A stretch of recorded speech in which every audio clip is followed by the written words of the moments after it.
Okay, so I'm now going to start setting my soft limits. I'm going to go to Configure, Homing Limits, and I'm going to...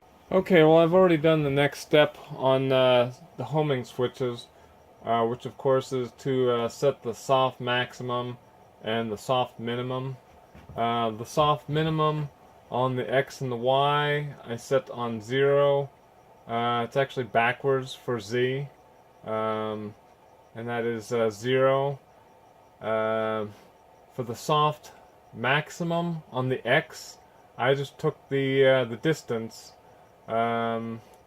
Basically, I refed all home, and it was zeroed out, so I ran the mill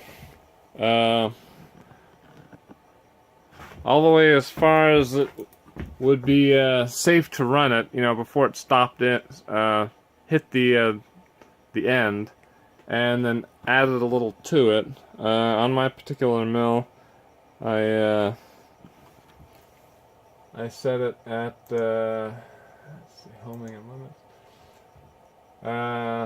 The soft maximum 8.75. The Y I put it at 3.5, and the Z -6, because that's actually going in the negative direction from home.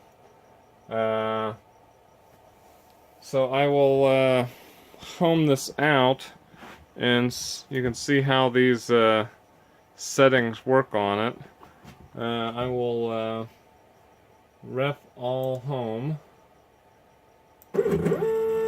I'll watch the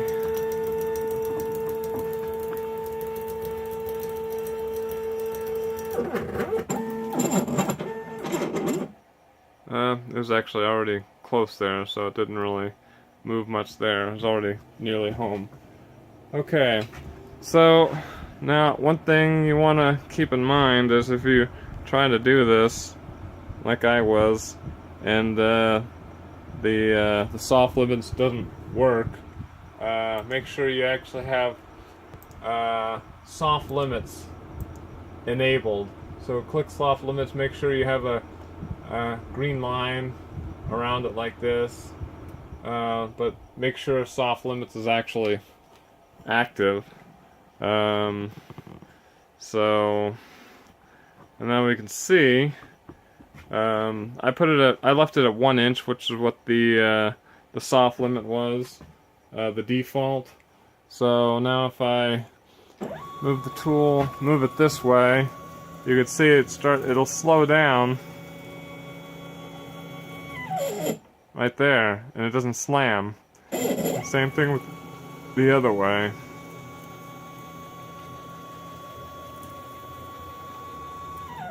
See? And of course the same thing with the Y.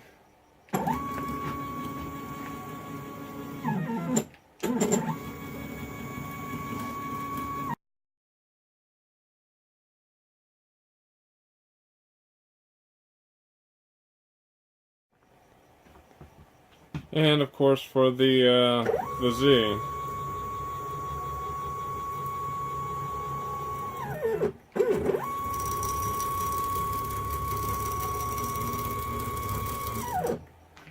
And that way it won't slam into any end stops.